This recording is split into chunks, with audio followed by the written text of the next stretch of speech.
Saying earlier about fear, man, like, hey, in the absence of fear is faith. And if you got faith in that you can do it, nothing is impossible. So, hey.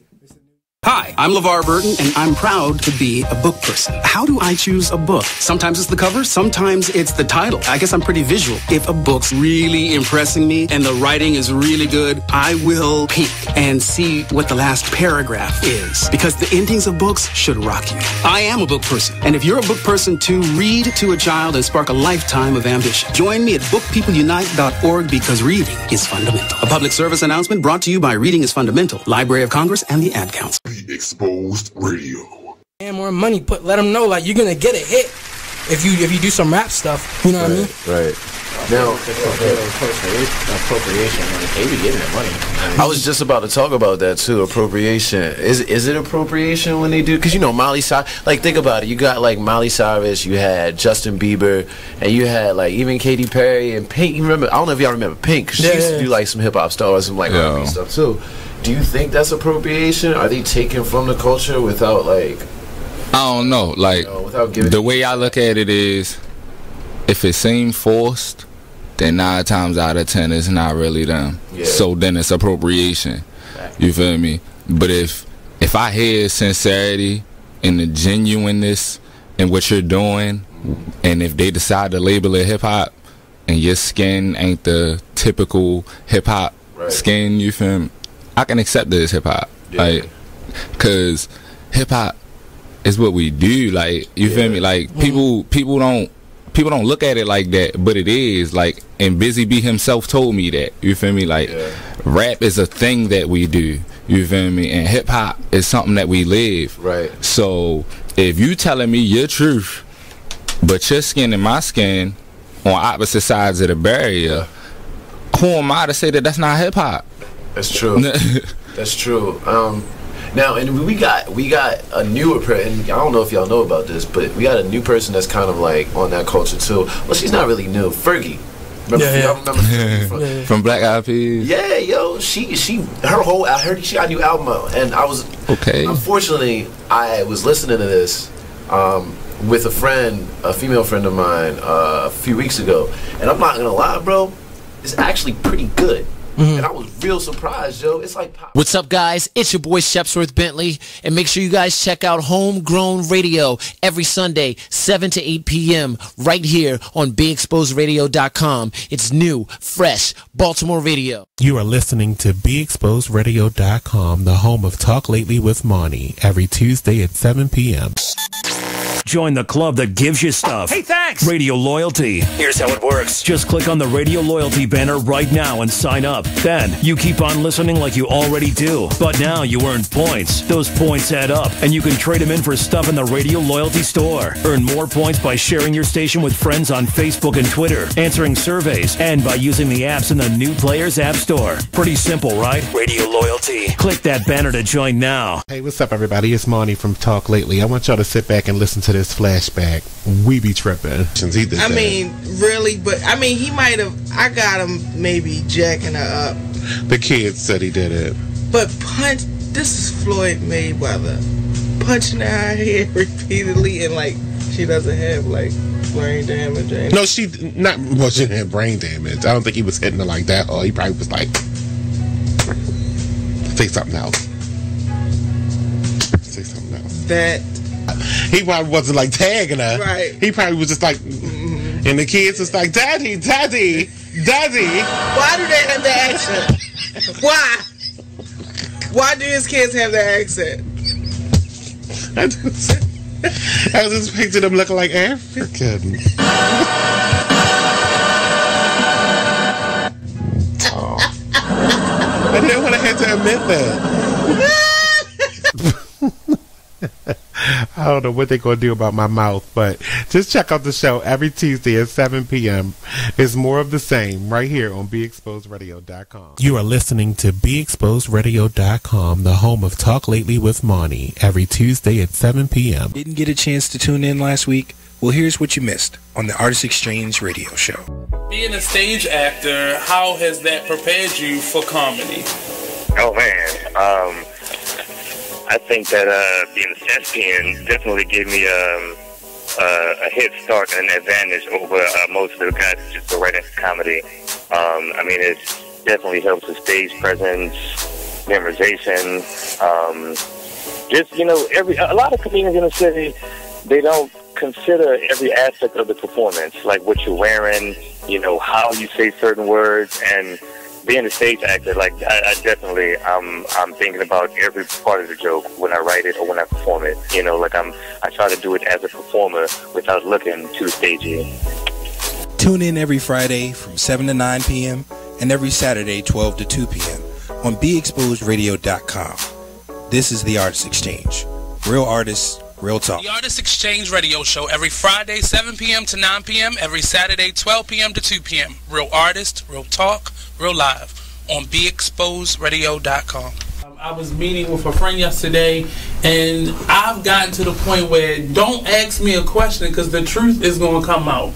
Exactly. Just don't do it. If you ain't looking for the truth, don't come to me. Don't do it because I can't hold my tongue. And she wants to be this stylist, boutique, but you're not doing anything in that nature. And I can't take you seriously if you're not doing those things. And I understood why people didn't take me seriously because I found myself in somebody else's lane. I was good at what I was doing and what I wanted to be, but I wasn't doing it for me. So how can I ask you to take me seriously if I'm living in somebody else's shoes? And nobody can do what you do. And I think that that's a big problem that people face now. Like, you see what somebody else is doing and you want to do that when that's not your lane. That's not your lane. That's not what you're supposed to be doing. But it's popular. It's getting that person money. It's getting that person applause. Oh, I want applause. I want money. Let me stand over here behind them. And then a lot of times people aren't honest with themselves either. Like, I was thinking earlier today, I've been woke for almost 2 days, so so you get honesty, and I was thinking, like, you know, the Artist Exchange radio show.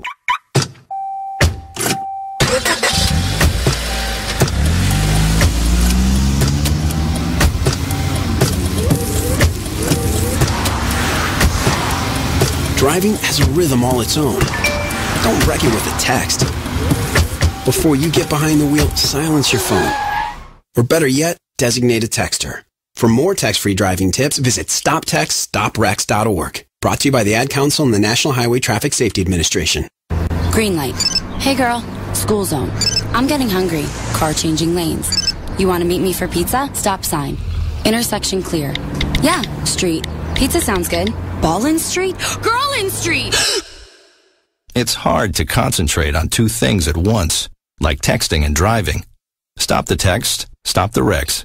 How will you stop texting and driving? Tell us at stoptextstoprex.org. Brought to you by the National Highway Traffic Safety Administration and the Ad Council. I thought you was going to have my money today. Man, it is what it is. Then last week you told me your wife was cooking. Man, it is what it is. Then again, I don't think I want your wife cooking because you don't like it. Well, it is what it is. This Fly T Miles, also known as Tyree Miles, and Mr. Miles, the writer. Hip Hop K. Check us out every Friday on Be Exposed Radio. It is what it is. 9/11. Yo, listen. Our principal used to put. We talk in the cafeteria. He would put us on that wall. I and he never going down the had line. that, right? I was at Lamell Middle School. I had a principal by the name Mr. Moore. He used to point at me in my forehead and smack the shit out of it. Anytime I did something wrong. Yeah. But it was discipline. Right. You know what I'm saying? Right. We don't got that now. Listen, bro. It's nowhere now. That's the with my problem. mother. It's no come through the school building. that now, you going to jail. My mother come through the school building and you hear her from the front door. I don't give a fuck if y'all call 911, 411, 211, 311. I'ma whip his ass. Right. And I'm in the classroom acting like a clown, and I said, "Oh, somebody, mama finna whoop they ass, right?" It is your wife for the whole time. Look, she got that fucking corner, and I'm up on the board drawing dumb shit. She said, "What the fuck you doing?" I said, "Nothing." She said, "Come here. You want to be a fucking class clown?" She said, pull your pants down. I looked at her like, what? Whoa. She said, don't worry about it. She snatched that fucking leather belt off so fat, man, she will wham my ass out. Man, you the ringleader. Oh, no. She said, look. You want to be in circus? You be the ringleader. She said, now apologize to the class. Right. I was so fucking embarrassed. I said, I apologize. Look, I apologize. She said, say it louder. Just a Bit Outside radio show. There is one glaring stat that I read about while watching the games over the weekend. New York Yankees went 22 straight innings with at least one strikeout. Really? That's a major league record for the postseason. Wow. Yeah. That's an interesting statistic. It is, you know, and then when you think about it, it's like, okay, you know, that, to me, that's like a big reason why, you know, they're losing right now. You are listening to BeExposedRadio.com, the home of Talk Lately with Monty, every Tuesday at 7 p.m. Well, Jason, I've got to tell you, you're pretty much everything this company is looking for in an entry-level candidate. Great. Your resume isn't quite what we're used to, but you've got a fantastic work ethic. Thank you. And I'm impressed by how you carry yourself. So, should we talk about the job? What? The job? Oh, sorry. Yeah, I have no way of recruiting or even meeting you. This interview didn't happen. It may sound ridiculous, and that's because it kind of is. There's a huge pool of talent your company is missing out on. Meet the grads of life. Who are they? Talent worth knowing about. Young adults of unique determination and experience. An ideal fit for your company in an entry-level position, internship, or even mentorship. They might not have every qualification you typically look for, but they're exactly who your company needs. Man, we really could have used him. Don't miss out on a resource many innovative companies have already discovered. Go to gradsoflife.org to learn how to find, cultivate, and train this great pool of untapped talent. Brought to you by the Ad Council and gradsoflife.org. My name is Ruth Rusi. I'm a retired teacher. I'm 91 years old, and this is how I live United. I say retired, but not really. Once a week, I read books to children as part of United Way's education program. Reading to a child creates links between language and literacy. It creates a bond between grown-up and child. And believe it or not, it prepares them for a better academic future. Oh, we read about frogs and flies and pigs with wings, all sorts of juicy stuff.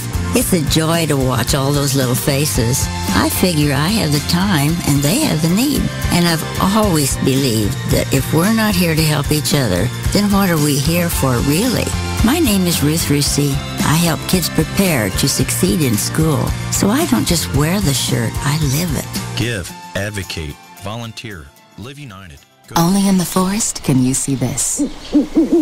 But nothing beats the moment you see that. Cool! That's your child's eyes opening up to a world of possibilities. There are some moments only the forest can inspire. Find yours at discovertheforest.org. Learn about forests near you and discover cool things to do when you go. And you might just see this. Visit discovertheforest.org. Brought to you by the U.S. Forest Service and the Ad Council. You are listening to BeExposedRadio.com, the home of Talk Lately with Monty, every Tuesday at 7 p.m. Didn't get a chance to tune in last week? Well, here's what you missed on the Artist Exchange radio show. Being a stage actor, how has that prepared you for comedy? Oh, man. I think that being a thespian definitely gave me a head start and an advantage over most of the guys who just go right into comedy. I mean, it definitely helps with stage presence, memorization. Just, you know, a lot of comedians in the city, they don't consider every aspect of the performance, like what you're wearing, you know, how you say certain words, and being a stage actor, like I definitely, I'm thinking about every part of the joke when I write it or when I perform it. You know, like I try to do it as a performer without looking too stagey. Tune in every Friday from 7 to 9 p.m. and every Saturday 12 to 2 p.m. on BeExposedRadio.com. This is the Artist Exchange. Real artists, real talk. You are listening to BeExposedRadio.com, the home of Talk Lately with Monty, every Tuesday at 7 p.m. Mr. Renee Radio Show. Plenty of them. We call them pen pals in my family. So glad you said that word, because I've actually found out that there are websites, ladies and gentlemen. There are dating websites for men who are incarcerated. Yes. I'm so fucking lonely. I just sign up for one of those websites. Don't do it. Don't you think I shouldn't? Because they passing your letters around. Oh, is that what they do? And one of his friends go send you a letter, and then they go wind up asking you for a Verizon phone card and a couple dollars on their books because they just spent all that money. You know a little bit too much. Their daughter. I told you I have uncles. Okay. I know the game. All right. Well, we're going to talk more about the game. The topic of the day, you guys, is called Dangerously in Love. Pen Pals. Edition. Your little... Call me up for 107 radio show. Go ahead. All right, listen. All right, say situation. Because I keep telling y'all, it's different situations in the child support thing. You can't just pinpoint one thing. You can't just say, oh, here did be. That's why you're on child support. Oh, he this. That's why you're on child support. Oh, she this. That's why she on child support. No. Sometimes it could just go off of Black by Demand Radio. Inspired Radio Show. Tune in. Inspired Radio Show. Tune in every Wednesday from 7 to 9 p.m. I'll give you an example of mine, and this is real simple, but I know I'm not the only one that this happened to. So I went to Target last night.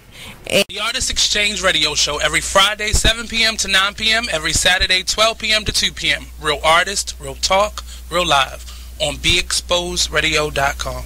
I was meeting with a friend yesterday, and I've gotten to the point where don't ask me a question because the truth is going to come out. Exactly. Just don't do it. If you ain't looking for the truth, don't come to me. Don't do it because I can't hold my tongue. And she wants to be this stylist, boutique, but you're not doing anything in that nature. And I can't take you seriously if you're not doing those things. And I understood why people didn't take me seriously because I found myself in somebody else's lane. I was good at what I was doing and what I wanted to be, but I wasn't doing it for me. So how can I ask you to take me seriously if I'm living in somebody else's shoes? And nobody can do what you do. And I think that that's a big problem that people face now. Like, you see what somebody else is doing and you want to do that when that's not your lane. That's not your lane. That's not what you're supposed to be doing. But it's popular. It's getting that person money. It's getting that person applause. Oh, I want applause. I want money. Let me stand over here behind them. And then a lot of times people aren't honest with themselves either. Like, I was thinking earlier today, I've been woke for almost 2 days, so so you get honesty, and I was thinking, like, you know, the Artist Exchange Radio. You are now listening to Just a Bit Outside, a sports radio show at BeExposedRadio.com. Come join us every Monday night from 8 to 10 p.m. on YouTube, Facebook, or BeExposedRadio.com. So we had a lot of things going on. Mother's Day, Major League Baseball, pink bats, pink outfits. Yeah. They certainly did the mothers good. They don't show them justice. Like Jimmy said, the pink bats, cleats, all types of pink highlights in the major leagues. The Orioles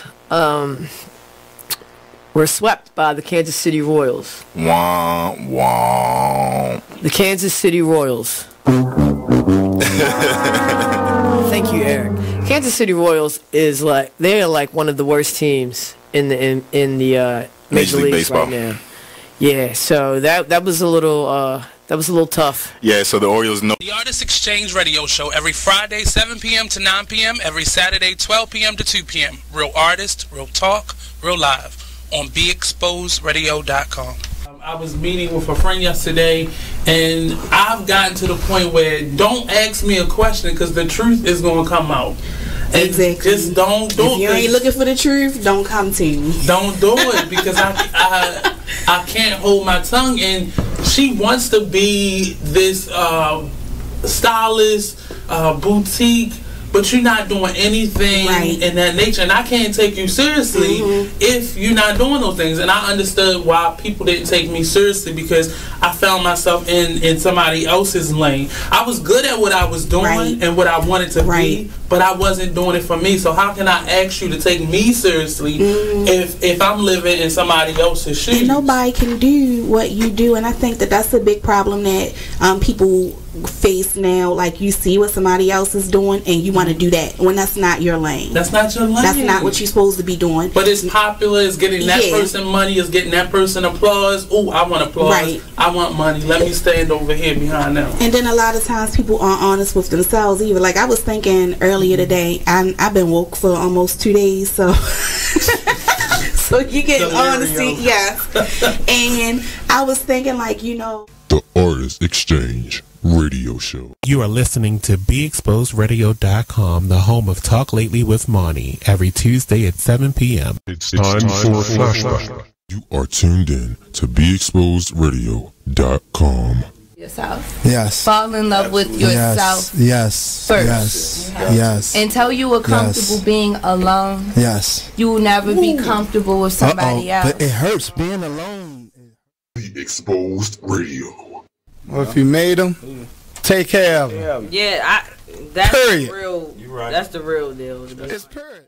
You are tuned in to BeExposedRadio.com. So we were talking about critical thinking. So we definitely believe that critical thinking is one of the first. Renee Radio Show. Yeah, there are plenty of them. We call them pen pals in my family. So glad you. Keyboard Cat, Hamilton the Pug, and Toast Meets World. These are some of the internet's most beloved pets.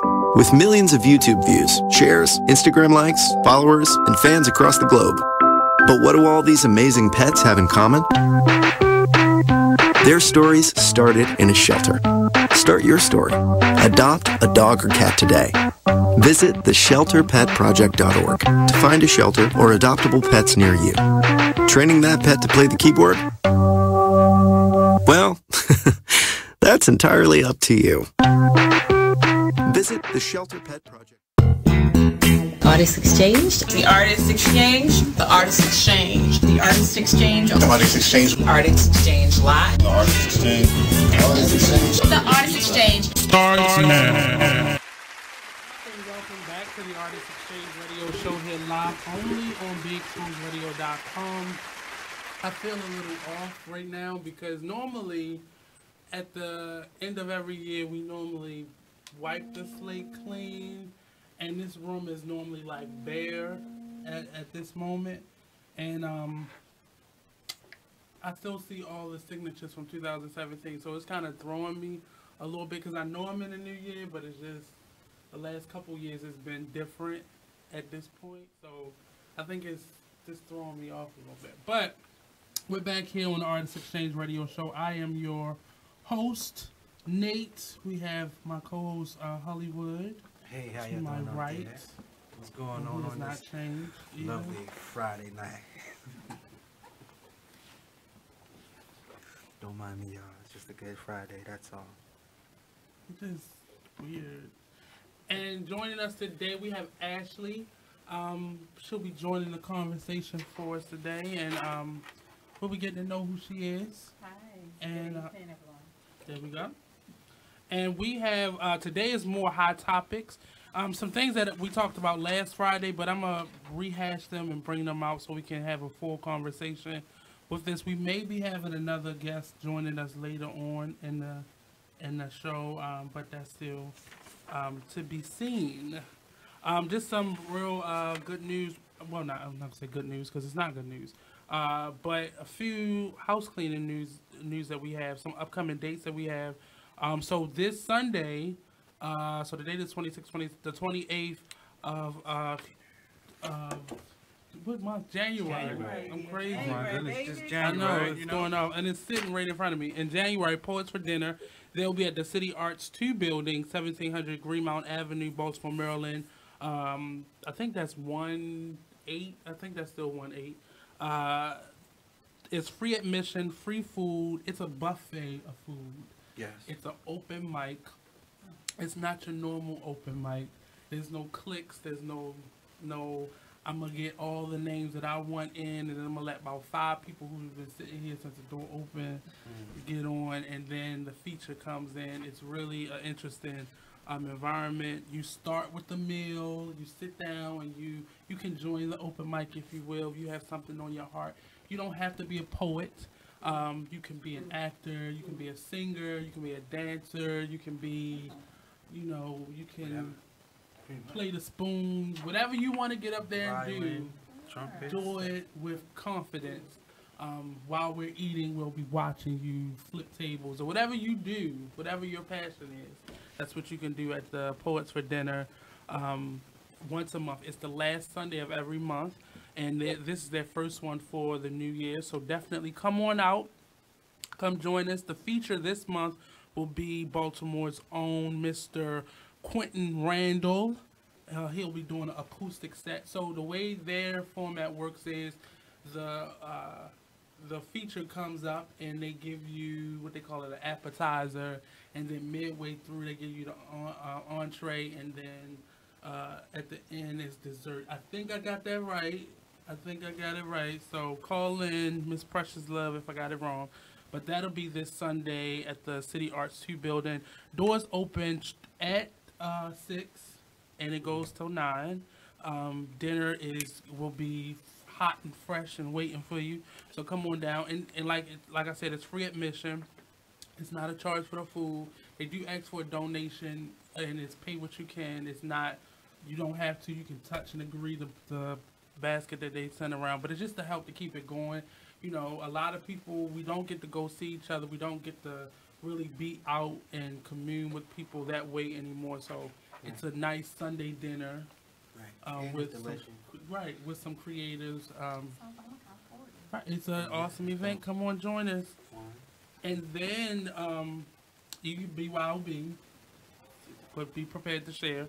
But then next Friday, so this time next Friday, we'll be with the Art of Truth, Miss Tracy Marie Jiggets, and she'll be doing. She's actually starting her Art of Truth talk series, where she brings up various topics. And this first month is geared towards men. Some of the topics is toxic masculinity and homophobia in the hip-hop arena. Tracy had a show here called The Gangster Goddess, and she probably be joining us shortly. Cross your fingers. She'll probably be coming back shortly. She just took a hiatus to be a mom, and she's a full-time artist and teaching artist, so she took some time away. But she's starting the Art of Truth talk series, and the first one will be toxic masculinity and homophobia in the hip hop and arts community. So that we'll be live streaming actually during the show, but it'll be from 6 to 8. I'm sorry, instead of 7 to 9. So definitely stay locked in, stay tuned in for that. We'll be just streaming live, and you'll see the conversation and join the conversation. I'll be asking some questions and stuff like that from there. So show's still going on, but it'll just be at another location. So stay tuned, stay locked in for that. Also on March the 24th, the Fashion Umbrella will be hosting its annual Impact Awards, and this year I'm actually a recipient of that award. And for the next month, thank you. And for the next month, we'll be interviewing a few of the other recipients of that award as well. So it's geared towards, it's their annual Impact Awards, and it's geared towards, it's their educational honors for Baltimore Fashion Week. Okay. Baltimore Fashion Week is a part of this, and Fashion Umbrella is actually the nonprofit foundation of Baltimore Fashion Week, and they do a number of events throughout the year geared towards raising funds and fundraising for things like their educational honors, which our own engineer, Mr. Eric, was a recipient, I believe last year. Yeah, last year. So come out. They have tickets. Tickets may seem a little steep, but it's all fundraising for the art. So you can find all that information on our page, or you can go to www.fashionumbrella.org, or you can go to the Fashion Umbrella app. You can download the app, and all the information is there as well. Ticket information, and then I have a discount code as well. So all that information, you can either go to our Instagram page or to our Facebook page, and you'll see the information and get your tickets. It's a great fundraiser. This is actually a masquerade ball, so you can come. You have to come dressed up. So it's a black tie event. It's your time to be a little dapper, a little, soiree. This year's theme is Alice in Wonderland. No, the Mad Hatter. I'm sorry, I said Alice in Wonderland, but the Mad Hatter. So each one of the tables and the overall theme is kind of that Alice in Wonderland theme. So you can come in costume, but it's black tie. So I don't know. Black tie. Right, exactly. Out of control, sir. Also, we will no longer have the second Saturday here on the Artist Exchange with TJ. He is no longer with us. So replacing that, we're actually putting in place our Maker Series, the Artist Exchange Maker Series that we've been talking about for the last couple of weeks.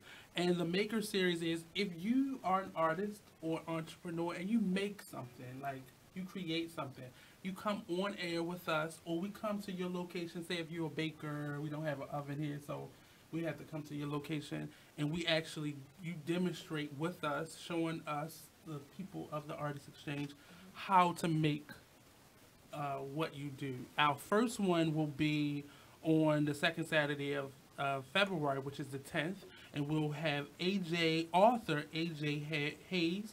He's a zine maker, so it's kind of like the mini magazine. So he's going to be demonstrating what he does with us. So we all will walk away with our own mini zine on the 10th. So definitely stay locked in for that. If you are a maker, definitely hit us up at the Artist Exchange radio show at gmail.com and send us your information, and we'll put you in a date. Now, it's only the second Saturday of every month, so we already have February, so we're booking now for March throughout to the end of the year. So definitely hit us up. We already have a lot of people that's already doing it, so we may actually have to add a day, because I didn't realize people like to demonstrate. So definitely stay locked in and stay tuned in for that. Today we'll be hitting some interesting hot topics. So stay tuned. In the next segment, we'll be unveiling the first one, which is the Netflix situation. Yeah. Now, for me, being an artist is a little bit different, so the conversation may be a little weird because we have a new point of view in the room today. So that's the next topic. And last but not least, we have a few projects here at the Artist Exchange that we'll be embarking on, and you'll be seeing more and hearing more about in terms of our advertising and marketing for them. One, you already know Blueprints, and that's kind of like the happened. We lost one of our cast members, and with some changes that we had to make, we've actually had to set back the date to April, from March to April. So all the new marketing, all that will be coming out in the next week. So stay tuned, stay locked in for that. We're also starting the I Am Art series. It's the conversation that we're having with artists and entrepreneurs, both here, near and far. And it's actually going to be done on the YouTube platform. So we're meeting right now. We're coming up with our list. And if you want to be interviewed, if you want to be a part of that, definitely hit us up again at the Artist Exchange Radio Show at gmail.com, and we'll be talking more about that. Actually, I think we're gonna go right into our conversation. So there's been, for the last couple of weeks, a lot of conversation, and Monique has been doing her rounds and giving her point of view on her recent conversation with Netflix. So Netflix came to her and asked her, would she do a comedy special? Yeah, another comedy special. Now, Monique has done 2 specials, I believe, but they were on, I believe, HBO. I think they both were on HBO. Right. So Netflix came to her, and I think she was already shopping around some other ideas. So they came to her to do her stand-up show. So it's a lot of quote-unquote facts going around, but from what I'm listening to what Monique is saying, and it sounds really credible, but they offered her $500,000. Yeah. Now, there's other reports that Netflix has made a statement, and it's not an official statement going around, where they actually wanted her to audition for it, and she didn't want to do that, and so they then went from $3 million to the $500,000. And a few other comedians, like her name is out of my head, Wanda Sykes came out and said, well, they offered me less than half of that to actually be my special. But she didn't, I don't want to say complain, because I've heard a lot of those terms more like she's... Because they kept saying, like, Monique's complaining, she's boycotting Netflix. Then she said she did the same thing with Tyler Perry. And Oprah, when they saying she trying to say they blacklisted her and they didn't give her all the credit or whatever she deserved. Right. And she feeling as though that she's worth more than $500,000. And that's her main reason, I believe, for and being biased. Yeah. Netflix it's being so easy biased. for the public to be Yeah, biased. Oh, I'm so sorry. Check. Okay, cool. But it's so easy for the public to be so biased and ride the bandwagon when it comes to this type of topic because of it being so public and being trending that she's been blackballed by, big hit makers in the Hollywood scene, Lee Daniels, Oprah Winfrey, and Tyler Perry, And, she's been very boisterous, with her distaste. However, this type of topic, I believe, has layers. And my main important focus when it comes to this type of topic is the equal pay towards minority women. Mm-hmm. That's a conversation that should have been had decades ago. You understand? Like, this is ridiculous. And usually when it comes to this type of situation, you got, your woke people, your woke OGs that'll tell people, oh, you're late to the party. However, I'm still here with my drink and my two-step, so let me add my input on this. And my input is that, again, this is something that needs to be shed light on. It's no reason why a white woman has to find go into the depth of her heart, the kindness of her heart, to help another black woman get 5 times the salary that she's getting. And that's the situation with Octavia Spencer. Yeah. So that lets you know something. Wanda Sykes is a crossover artist, and she's been crossover. She's crossed over almost 20 years ago, maybe really 10 years ago. She's been solid. Mm-hmm. There's no reason why she should get half. But it's not. But the issue that I want to focus on, and then we can branch out. Right. But it's more so. It's not. I'm looking at us, and there's a lot of backlash towards Monique for once again being outspoken and speaking up for herself. But her conversation has real little to do with herself, and she's talking about she doesn't want somebody else to go through this. Yeah, she's because people have already fought this fight, and now she's still having to go through this. And more so us not supporting our own. A lot of people, it was a lot of jokes, well, only 10 black people are actually paying for Netflix, so it's really not going to help if we just boycott it. Or no, because all my favorite shows are going on Netflix, so I don't want to miss my shows. My argument last week when we brought up this topic was more one of the radio personalities. He has a show here, Damonn.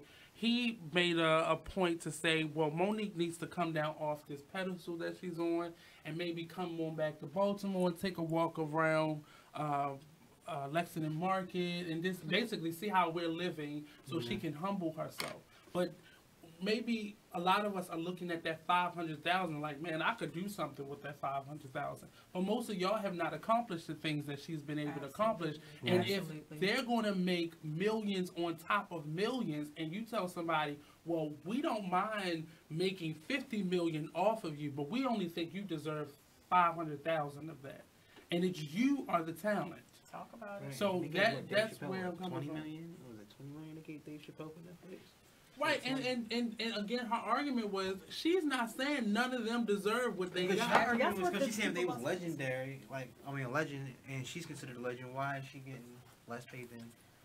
Well, that's what she was saying. I would say this. Again, I'm not too focused on that, and I don't think that most people. I think people need to kind of hop off of that. We all know that. Okay, she's blackballed, and we all know she's not the most decorative comedian out there, like Eddie Murphy. But we can't allow somebody to blackball her though. Like you don't get the right to justify somebody's value or blackball somebody. Like she's still working. She's been working. She came up with a film, Blackbird. I have yet to see it, but I've heard great reviews about it, and I've heard great reviews, and I saw the trailer. I mean, she don't get credit for that. They don't. But see, this is a us problem, and I don't like to always talk about us as a black people and this is our problem, but this is our problem. we don't value what people do. This generation that we're in right now, they're quick to just dismiss someone or say somebody's not relevant because they don't see what they're physically doing. But these people are living, they're working. They're not at the top 10 on the commercial list, but they're still working. They're actually working harder than the people you see all the time. They're not in that top 10 rotation. So you don't think that they're doing anything, but she's been working.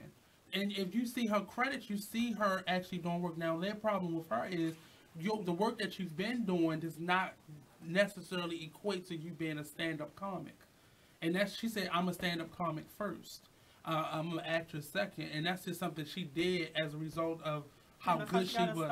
Right. I mean, how could you tell her something like that? Right. But and it's us. Like, I don't have an issue because we don't realize the power that we have in the commercial world because they're looking at how we're talking about her, and that's why they haven't felt the need to come out with an official statement or to, you know what, we're going to give you what you feel or we think is really fair. That's why they haven't done that, because they hear us in general talking about this, and that's how they set her worth. Have they ever provided reasoning on how much they offer anybody for a special?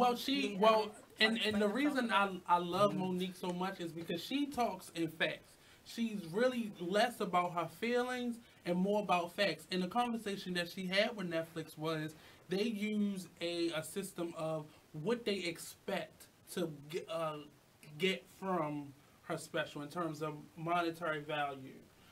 And they go off, I forgot the word they used, but they go off of what they expect to get or what they think is going to come in from her. So for her, they felt like, okay, Monique, you haven't really been out there. Even though we came to get you, we don't really feel like you're out there enough to really get millions of dollars. That's that backhanded credit that I do not like. When somebody knows that you're trying to come up or that they know that you're working, they know that you're capable. Yep. Right. However, they still say, oh, I'm just trying to help. Yes. You know, are you helping me or am I helping you? Or am I contributing? Right. Like, don't play these skid mark games, baby. You know what I'm saying? And part of it is, I've been listening to a lot of even the older interviews that she was given, and it feels... I feel so bad for her because the more she makes this a point, the more we, in terms of media, the black community, you know, her friends and supposedly supporters are drawn away from her because nobody wants to be hit with that pendulum when it comes back and they start cutting off things and you don't see as many black anything. But this is what happens, and we don't realize we're in control of this. Now, if you don't believe, and then they started questioning her talent. Well, she's not that funny. Now, all of a sudden, Monique is not that funny. And just years ago, she was the queen of comedy. She got all this praise after Precious, but now, all of a sudden, she ain't really that talented. They started listing all this, so they went straight to Tiffany Haddish. So because she's the it person, we have to stop thinking there's only room for one of us to make it and stop cutting each other off because we don't feel like it's enough room for us to be able to all enjoy success the way we want to. That's how that's how it was not too long ago, about 10 years ago, when there was a hiatus of appreciation with blacks in the media and the entertainment industry. Right. You know what I'm saying? We didn't have as many black TV shows, black comedy specials, circulating around. So we started creating our own. You know what I'm saying? So and I feel like this is about to be another tip of the iceberg for that to happen. It could be the tip of the iceberg. But see, the hurtful part is Netflix was the alternative to what was the problem before. A platform like Netflix became the alternative, and it became the vessel for us to be able to create our own material and have a platform that's just as high as the HullyWood standards are. And now those streaming sites have now created more buzz than the big blockbusters. We don't hear about blockbuster movies anymore because Netflix and Hulu and Amazon and all those platforms and now Facebook now are starting to take over for those big blockbuster Hollywood videos. So that becomes now the new problem. So now this platform is doing the same thing. So it's probably the same executives that own those studios that are now in charge of or sitting on this board of platforms like this. Everybody's going to migrate to something that's popular. Right, and it really is, and the excuse that they gave Monique is we don't go off a resume, and they have to go over because she said 2 people came out to her shows and she let them come. She gave them tickets to be able to come and I guess examine what it is that she does, because apparently nobody's ever seen Monique do stand-up, so we don't know what kind of jokes she's going to make or where she is in her material in 2018, 2017. And she said they came out, and at the end of that, their decision was, we're going to give you $500,000. Now, I think there was more to the story, but I don't really disbelieve what Monique is saying. I just feel bad when we come at her. Like, she's gotten Donkey of the Day from Charlemagne. Of all people. Right. But it just amazes me that we are still at this point where we like the rise story, but we also like that fall and crumble story. We love that, and that becomes us. And we complain about not having a power and authority, but we ultimately have the say-so. Because they're looking at social media right now and saying, well, see, that's why we offered her $500,000.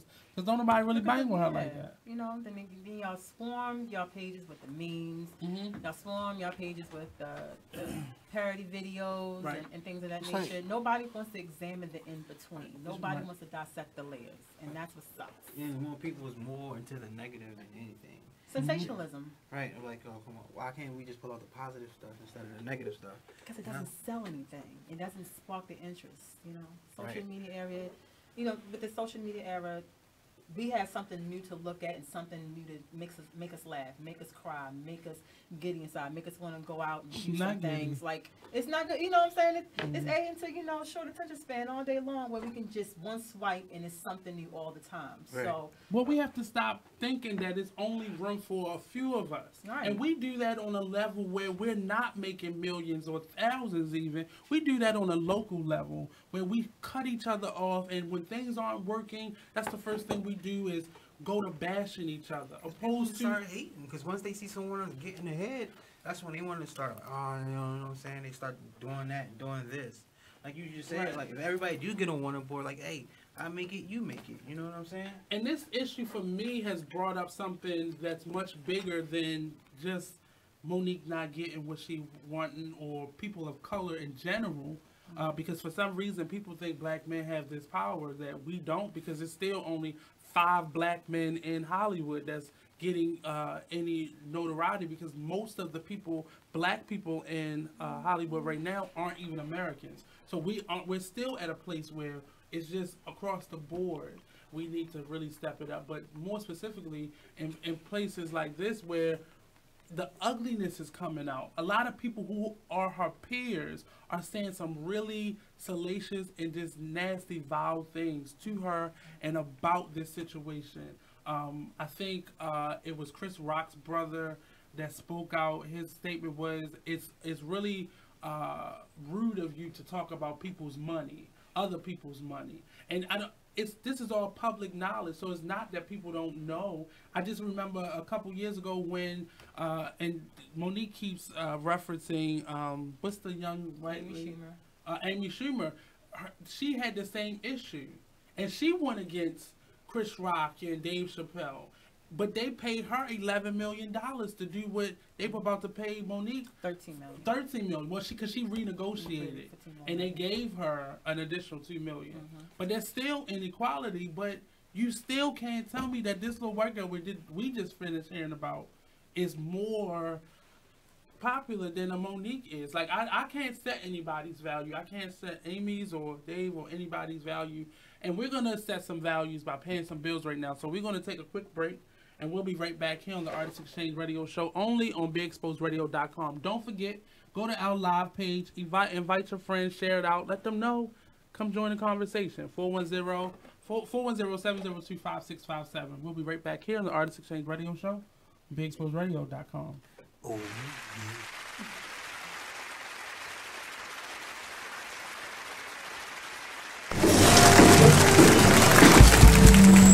It is with great pleasure that I welcome you to today's graduation ceremony.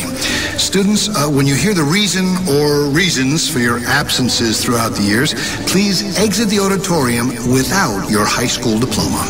Once you've exited, remove your cap and gown and proceed into the unknown. Too tired. Family trip. Part-time job. Helping around the house. Sick day. Starting the holidays early. Just because. Starting in the 6th grade, students who miss 18 days or more of school in a year for any reason will fall behind and risk not graduating high school. How many days of school has your child missed this year? Absences add up. Keep track at boostattendance.org today. Brought to you by the U.S. Army and the Ad Council. Check out this snippet from the new season of Talk Lately with Monty about Jennifer Holliday. Anyway, the Artist Exchange radio show every Friday, 7 p.m. to 9 p.m., every Saturday, 12 p.m. to 2 p.m. Real artist, real talk, real live on BeExposedRadio.com. I was meeting with a friend yesterday, and I've gotten to the point where don't ask me a question because the truth is going to come out. Exactly. Just don't do it. If you ain't looking for the truth, don't come to me. Don't do it because I can't hold my tongue. And she wants to be this stylist, boutique, but you're not doing anything in that nature. And I can't take you seriously if you're not doing those things. And I understood why people didn't take me seriously because I found myself in somebody else's lane. I was good at what I was doing and what I wanted to be, but I wasn't doing it for me. So how can I ask you to take me seriously if I'm living in somebody else's shoes? And nobody can do what you do. And I think that that's a big problem that people face now. Like, you see what somebody else is doing and you want to do that when that's not your lane. That's not your lane. That's not what you're supposed to be doing. But it's popular. It's getting that person money. It's getting that person applause. Oh, I want applause. I want money. Let me stand over here behind them. And then a lot of times people aren't honest with themselves either. Like, I was thinking earlier today, I've been woke for almost 2 days, so so you get honesty,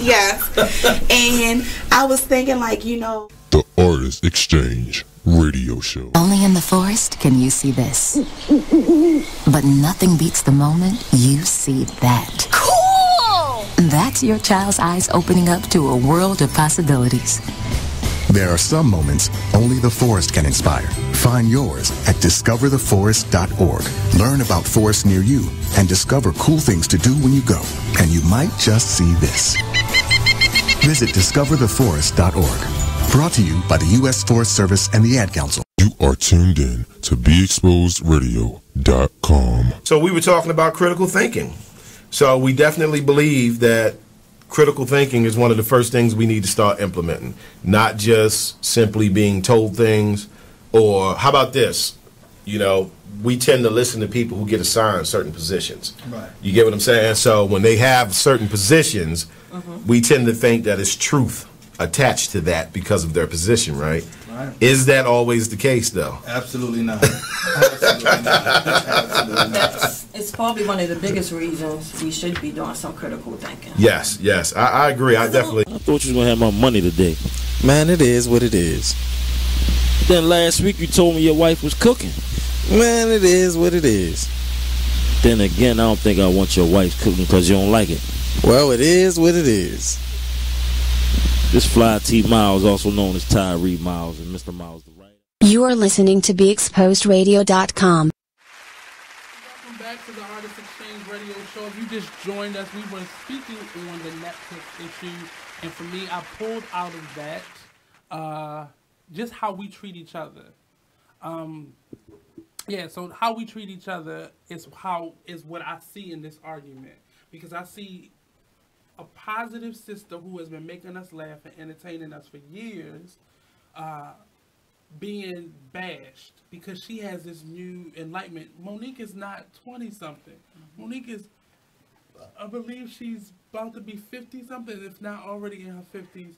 And she's a grown woman. Like, they're picking her apart in terms of what she looks like. She's letting her gray hair grow out. She's a grown woman. She's not a child anymore. I think it's so immature for people to try to take part in supposed conflict when it comes to her being blackballed, and he wasn't even there for the conversation. We don't even know the details of her being blackballed, so don't try to ride off of that.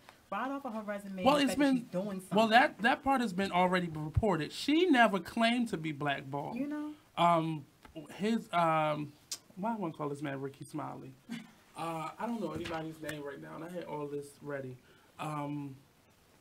The creator of Empire, Lee Daniels, said she was blackballed. He brought this up, and it became a part of the conversation. And she spoke about him telling her that she was blackballed. And this all stemmed from, and I wholeheartedly believe, and it doesn't change how I feel about any of those people, the three of those people, being Lee Daniels, Tyler Perry, Oprah. I don't feel any differently about them, but I'm looking at them differently now. So I'm seeing that this whole high school hierarchy mentality that we often have on this level we're on, it still exists on that level. No matter how much money you got, you can still be childish and irresponsible with other people's name and reputation. And at any moment, Oprah can say, you know what? I've made amends with people before. I know a little bit more than Monique. Let me sit her down. But people get in their emotional ego feelings, and they are not allowed to address people or say I'm sorry, even if you don't feel like you did anything wrong. Let's talk about this before this get ugly, because I don't really even think that. I think Monique now is getting into a place where she's getting bitter, and it is starting to get to a point where, because she probably, and we've all been in this situation, we've had a conversation, and it's one of the reasons, like in business, I always have conversations in groups. I no longer have conversations one-on-one anymore, because somebody can easily say, I said this, or he didn't say this, and this is what it, so I've now learned to do that. So everything is out in the open, and there's nothing left to interpretation. But I believe any of them could have said, she said, Tyler Perry's already reached out to her. Why? You have so much money. Why are you worried about an image at this point in your life? And all of them are 50-something. Mm-hmm. Why are you so worried about? And that scares me, because I'm only 34. So that's what I have to look forward to. Like, those are the type of people I have to look forward to working with. No matter how high you rise, you have to be ready to deal with individuals that don't care. Of course not. They have enough money to get on a private jet and meet somewhere remotely and say, let's just talk about this. No cameras, no nothing. I would want it to be filmed, not even for the messiness media part of it, but so people can see that you can work these things out and they don't have to be ugly. And I think she's just crying out right now saying, look, y'all did something wrong to me. I really feel that you did something wrong with me. Let's at least talk about it. And she looks like she would still talk to them if they called her up today. But I think it's other issues that's going on, and it's not really it's not public knowledge. Right, it's not public knowledge. Right. So bits and pieces of it is coming out, and all of them are just choosing the quiet, which is making the problem worse, because she's from Baltimore. She gonna get pissed. And she gonna really it's her attitude is going to start, because now they're tearing apart her marriage, the way she looks, all these irrelevant type of things. Stick to the script, my dear, because this could happen to you. Yes. Right. And at any point, any of us can make a mistake or trip up, and you could be the person in the hot seat. Right. And nobody likes that. Nobody likes that. But we're getting into an ugly place where we can't even disagree. I've been in arguments on Facebook, and I only do Facebook now because it's a part of me promoting myself as a brand, as a person, and I want to be more engaging. I'm promoting engagement, and I'm not talking to people. So people can't even agree to disagree. Like, we have two different points of view. Right. And it's very obvious when you're talking to people, we may not believe the same things. Whether it be environmental differences, or just we were raised differently, or we just think differently. We can't even allow that to happen without it being an issue, or mudslinging, or bashing people, or being disrespectful. And now on social media, it's gotten to a point where I just finished talking to somebody about this very issue, and I was an idiot. I didn't know anything. I was like, sir, you live on the other side of the country. You don't even know me. But because I disagree with you, America has just gotten soft all around, pretty much. You know, it gotten they're crazy. Always crying about something, always complaining about something. The littlest thing can set anybody off. And now people got to be mindful of what they say, and they really like. Why do you have to put a filter on what you say? If it's the truth, it's the truth. You know, accept it. Well, that's a lack of communication, and people haven't felt heard. So it's going to come out as hurt feelings if it's never dealt with. But America get butthurt about everything. Did you say butthurt? Yeah, butthurt about everything. That's a good time to use. It's very appropriate because I mean, I ain't never heard that. That's not real country to me. It's been around for a while. Y'all some country people. Just let y'all know that.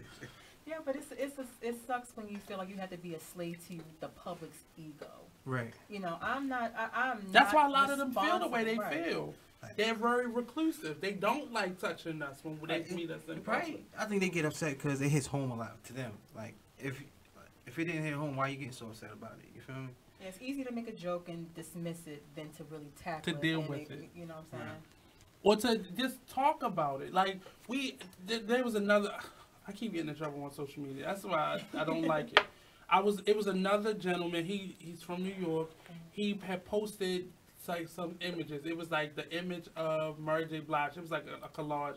So it was Mary J. Blige. It was Peele from Key and Peele, the director of Get Out. It was the lead actor from Get Out, and I forgot his name. And it was another image. I forgot what the bigger image was. And he was like, "See, this is horrible. This isn't good movies, television, and you know, this is just pacifying us. This isn't." But so basically, and I looked at his page. He's a director. I think he does theater and film and TV in New York. And he was basically saying, "This is, you know, now Mary J. Blige gets, you know, a Oscar nomination or a Golden Globe now. Like basically not saying, probably never even seeing a movie. Like she was really good in this movie. Mudbound. She was awesome, and you didn't see her. And she probably everything that she was going through probably went into her doing it, because I've seen other things she was in and it wasn't good. But either way, somebody voted on it, so somebody liked it. Right. And my point to him was put your money where your mouth is. Go out and go create your own. There are plenty of different platforms right now where you can go create your own. And why do we focus on things that we don't like? That's why the things that we do like don't last long. Right. Because we put all of our promotion, our mouth, on things that we don't like. Yes. Instead of focusing on the store that we're like, where did that store go? Because you just spent a year talking about a store you didn't like. So that store got closed down because you didn't give it the same promotion that you just gave the store. Right. Negativity sparks sensationalism. Nobody and everybody feeds into that so quickly, like flies to shit. Pretty much. It's good. So that's a good way to end this this conversation. So we're going to take another quick break and pay some bills. And we'll be right back here on the Artist Exchange Radio Show only on BigExposedRadio.com. Pew, pew, pew, pew, pew.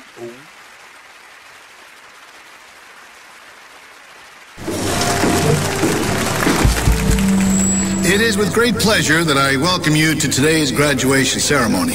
Students, when you hear the reason or reasons for your absences throughout the years, please exit the auditorium without your high school diploma. Once you've exited, remove your cap and gown and proceed into the unknown.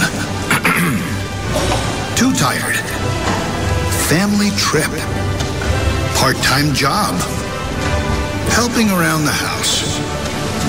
Sick day. Starting the holidays early. Just because.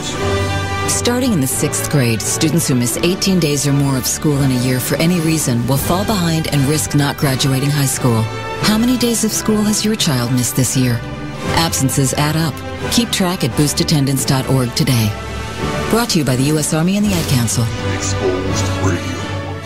Me do that. There's certain things for everybody. Yeah, like, you know what I mean? There's a time and a place for everything. Maybe if I'm sitting down reading a book and then I'm like, all right, cool, let me throw this Lupe on, get this real lyrical going on, and maybe I see a whole nother side of something. But if I'm sitting down with a bottle, I don't want to hear that. I don't want to hear it. Like, you might turn on the right Lupe song, you feel me, and because I'm drunk, I'm going to get lit for it. Right. But, yeah, for the most part, nah. What's up, guys? It's your boy Shepsworth Bentley, and make sure you guys check out Homegrown Radio every Sunday, 7 to 8 p.m. right here on BeExposedRadio.com. It's new, fresh Baltimore radio. You are listening to BeExposedRadio.com.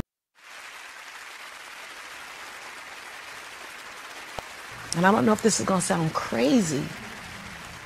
I was willing to completely die to any form of me that I had been so that I can birth the woman that I was becoming. The reason why a lot of people won't become who they want is because they're too attached to who they've been. And you hear it all the time when people say, I've always been this way. Okay, well, if that's working for you, keep doing that. I knew it wasn't working for me any longer. I had hit my version of rock bottom. So I was willing to let go of everything and everybody. See, another reason why people won't get there is because the doorway is for you to fit through. You're trying to carry everybody else through because you're trying to be Rescue 911. And you got to rescue you first. So I had a conversation with someone. I'm going through I've got some life coaching in terms of business, and I'm working through some bad habits and creating new paths. So a lot of people in my life in the last couple months have seen a different part of me. And I've always been serious about my money. I never play about it. But my emotions get locked into the business, which kind of distracts me from the money part of it. Right. So I've had to make some hard decisions recently, and this over the last about 6 or 7 months. And it hurts me to see somebody see a part of me that they're not used to, but I have to show you that. So this video clip came as a result of me just feeling like emotionally I had hit my rock bottom. Right. Creatively hitting a rock bottom. Professionally hitting a rock bottom, and knowing what I had to do, but not feeling as though confusing my passion with my purpose, and not allowing my journey to happen because I was too worried about helping XYZ. My cup was empty. It was running on fumes. Right. And just all of that culminating into me not being my best self. Right. So I remember watching this young lady on Steve Harvey a few years ago, and this is what she was talking about. She had hit her rock bottom. I think she was trying to get Pampers, and all she had was $5 and some change, or like I think less than $10 in her. No, she had $18 and some change in her bank account, and you need at least $20 to take money out the ATM. And she was like, I can't even get Pampers, and she just felt like everything. So she physically, she said, at that moment she had hit her rock bottom. And sometimes we think rock bottom is just, you know, living paycheck to paycheck. Right, rock bottom could be anything, you know. It could come in so many forms and fashions that it's just when you hit it, you just hit it. But hitting rock bottom, you have no options. Right, it's nothing. There's not another check coming in 2 weeks. There's, you know, no reserves. There's no peanut butter jelly in the cabinet. Right. You know, there's nobody to turn to. There's no creative ideas flowing. I mean, and I'm trying to speak across the board, not just physically in a house or physically finances, but there's nothing. You know, you ever been at a point where everything is going wrong and you just want somebody to talk to, and you like, shit, I can't talk to that person. Yeah. And you're going through the list, and then you run out of people to actually talk to. Right. And it's so easy to hurt in private, you know what I'm saying? Right. And sitting there, you know, and it's so hard when you hit that rock bottom. It's so hard to reassess yourself and reevaluate yourself. Right. And what you need in life. But when you hit that rock bottom, that's actually the time to reevaluate. And it's hard for people to think that because when we're there, like it's just, but that's when you really have to evaluate yourself, because once you hit rock bottom, like they say, there's nowhere else to go but up. But you gotta don't wallow in your rock bottom. You feel me? Don't just sit in there like, I'm just hit rock bottom. Just screw it, forget it. All right, you hit rock bottom. You know what it feels like. Right. Now get out that rock bottom.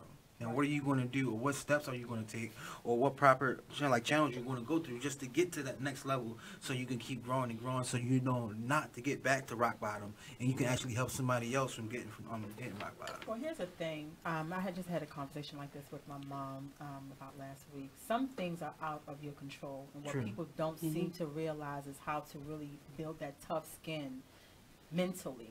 Right. That tough times are going to come. We have hit rock bottom a couple times and didn't even know it, or we did know it and we wilded. But it wasn't your rock bottom. You still had a safety net. You know, you may have had one more check coming before you had to go get another job, or with somebody. But rock bottom is nothing. You turn and then they ain't got nothing else. No, I mean, absolutely nothing. You know, I'm talking like nowhere to live. No more changes with Sprint to extend that bill. No more. I've been there. You know, like when I lost my place and whatnot. Like I had nowhere else to go. I was like, oh man, how can all this be going on right now? And it's just like. And then you break your phone. Like, what else could possibly happen? It seems like we all have our own definitions of rock bottom here. Right. To me, personally, I feel like we all have hit our lowest moments, just in variations, different levels there. Right. It's always something new. It's always like, dang, it wasn't as bad as the last time. You know what I'm saying? Like, I could handle what happened last time, but this right here, man, this is a whole different kind of pain. Well, I think what you're talking about is when we don't catch the lesson from the last time. But hitting your rock bottom is like you have no more options. There are no more chances. And I'm not saying you can't come back from it, but we've been in a place where, oh man, like I got a couple more days before I get a couple more dollars. No, rock bottom, there aren't a couple more days. You don't know where it's going to come from. You don't know how you're going to do it. And it's the moment when you find that toughness. What happens is you feel like you hit rock bottom a couple times because you didn't learn your lesson from that last break that you just got. Like you was broken for a second, you fell and tripped. But to hit your rock bottom is like everything is like you months behind in rent. This happens and then your phone breaks and then you either gotta pay for the phone or pay for the insurance. Like if I pay for the phone, I don't have money to pay the bill, and it's like you're stuck. You have a point there. And the only reason I see it this way, the decisions that I've had to make recently hurt me because I was thinking about other people, and I wasn't thinking about one, my own happiness, two, my own self-care. And it's a selfishness that you feel that you got to get it together. Right. And sometimes it means walking away from people. So I said before, I'm working with this this company, and they're helping me with some business issues and creatively. So it's an real old school lady, and she gave me a homework assignment. The first homework assignment almost caught me slipping because the first assignment was to I had to get other friends to send in images of what they think represented me and have an explanation with it. And it wasn't that it was negative, but I'm a person that don't think people see me or care to pay attention. So I'm a person that I just be in my own grind and I do my own thing and I work. And I'm not concerned with what's looking at me or who's looking at me or opinions. So I work. And just to see that, and a couple of the people were really close friends, and some of them were people I worked with, and to see the images come in, like it was one that just, it kind of made me mad, but it still reflected. And it was Superman. And the explanation, and it was crazy. These people found, like, I'll say 60% of the images were the same. And that, it didn't hurt my feelings, but it was like, I gotta change. Wow.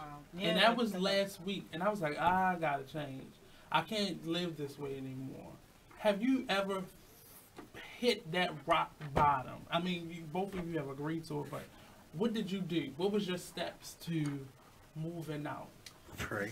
Well, I think you touched, I definitely agree now, thinking about it, where you said that rock bottom is like that reflection time where you didn't learn your lesson the last time. Like you had to move back home with your mama. That's rock bottom. Well, and not disrespect the mama, but that's when you have no other options, or you in a shelter somewhere, or you have no options.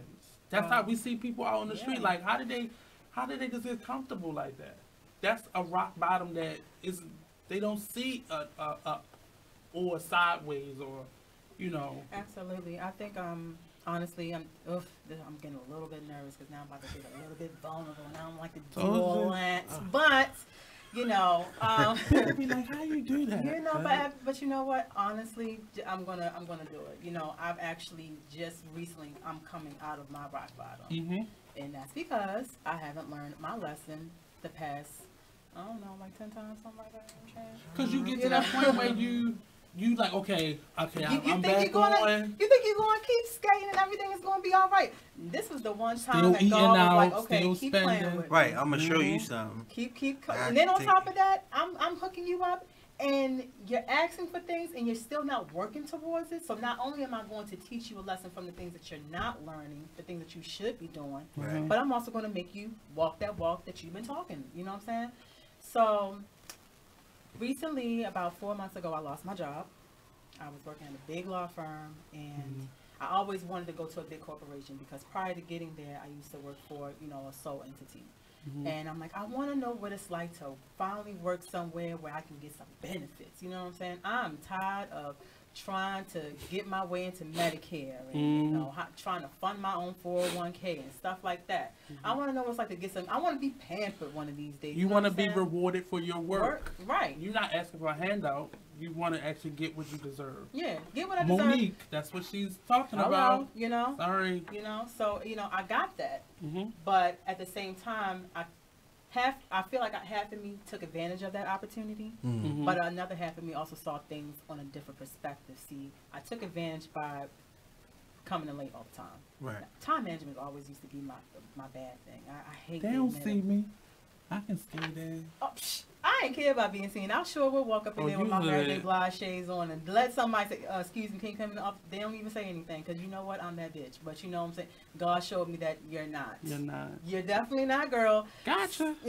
Got him. Gucci, baby. Got him. And, and then on top of that, but another perspective of that is even though I would come in, you know, late, and of course I wasn't coming in no more than 10 minutes late. Like, I mean, clock in 10 minutes late. Somebody watching. But somebody's watching. But at the end, definitely, because at that firm you got cameras in your face. It's like Big Brother. It was stifling. It was nerve wracking. You know, you're walking on eggshells every day. Right. But my work ethic was 100. You know what I'm saying? When it came to that, nobody can never say, "Oh, she don't work. She's not efficient." You know what I'm saying? She's not diligent. The only thing I slacked on was, you know, my punctuality. That's always, I can, if any of my friends is watching this right now, I'm pretty sure they'll probably comment like, yes, God, girl, you never make it nowhere on time. Probably gonna be late for your own funeral.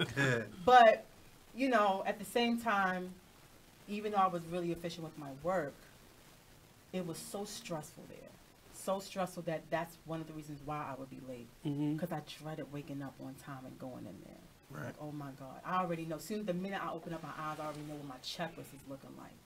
You know, the morale was at my rock bottom, but I couldn't see past that when I should have. Because you saw the benefits and not the reality. Absolutely. So when, you know, when I was abruptly fired, you know, an hour before everybody clocked, I'm like, you couldn't even wait till everybody clock out. I got to do that whole walk of shame and everything. But, you know, when he did that, it was just like, when I was fired, you know, I was very optimistic. And I'm thinking, you know, that's okay. I'm going to get my unemployment because I've been working there for over a year. And, you know, I got family in Colorado, so I'm just going to move on out of there. Every time something, like, falls apart, I'm always talking about going to Colorado. But I don't go because I don't like to flee. I don't like to run away from things. I like to tackle it and face it. Right. That's my thing. So I'm like, I'm going to get my unemployment. I'm going to be fine. I'm doing these bartending gigs. And, you know, they tip well. You know what I'm saying? How I do it. But God really pulled the rug from under my wife's standard ears because I filed for unemployment and the government was like, no. They rejected that because of you know, coming in late, and they revised the rules. See, back in the day when I, you know, collected unemployment before, they was like, you just had to be fired. You just had to be fired. Yeah. Now they look at the schematics. You know what I'm saying? And I'm like, hold up, wait a minute, but ask them about my work ethic and stuff and all the things I implemented. They don't care about that. Like, we don't care, man. So we're going to take a quick break. We'll be right back here on the Artist Exchange Radio Show with more of their antics when we return. Don't go anywhere. Yeah. Oh, yeah.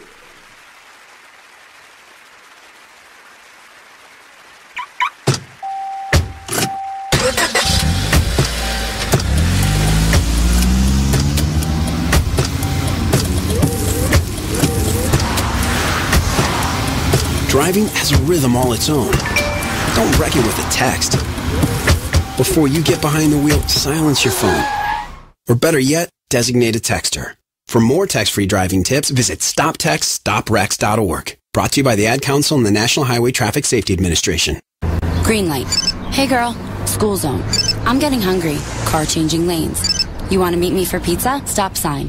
Intersection clear. Yeah, street. Pizza sounds good. Ballin Street? Girlin Street! It's hard to concentrate on two things at once, like texting and driving. Stop the text, stop the wrecks. How will you stop texting and driving? Tell us at stoptextstoprex.org. Brought to you by the National Highway Traffic Safety Administration and the Ad Council. Renee Radio Show. Plenty of them. We call them pen pals in my family. So glad you said that word, because I've actually found out that there are websites, ladies and gentlemen. There are dating websites for men who are incarcerated. Yes. I'm so fucking lonely. I just may sign up for one of those websites. Don't do it. Don't you think I shouldn't? Because they passing your letters around. Oh, is that what they do? And one of his friends go send you a letter, and then they go wind up asking you for a Verizon phone card and a couple dollars on their books because they just spent all that money. You know a little bit too much. Their daughter. I told you I have uncles. Okay. I know the game. All right. Well, we're going to talk more about the game. The topic of the day, you guys, is called Pen Dangerously Pals. in Love. Pen Pals. Edition. Your little call me up 410-702-5657. My name is Ruth Rusi. I'm a retired teacher. I'm 91 years old, and this is how I live united. I say retired, but not really. Once a week, I read books to children as part of United Way's education program. Reading to a child creates links between language. You are listening to BeExposedRadio.com. The purpose, it really just, it came to a space where I've really, you really have to know what you want. And that was supposed to be the beginning of the conversation, but go ahead, another reason for the day. But you really have to know what you want. Because especially when you're dealing with other people in terms of your dreams, your passion, your goals, you have to be real clear. Because you can have instances where people come into a situation and they have their agenda and you have your agenda and you're focused on helping. And you lose focus of what you're really there for, and then things get kind of skewed.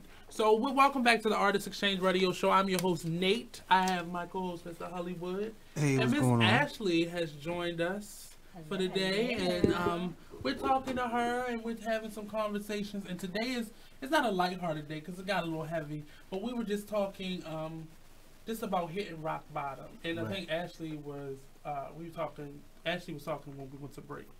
Yeah, so as I was to resume that, basically, you know, the lifeline that I thought that I had, the safety net that I thought I had on lock, was non-existent. Shorty was flying, you know what I'm saying? Shorty was falling down, and nothing was there to save her. And Cause you pulling at straws, and it's like.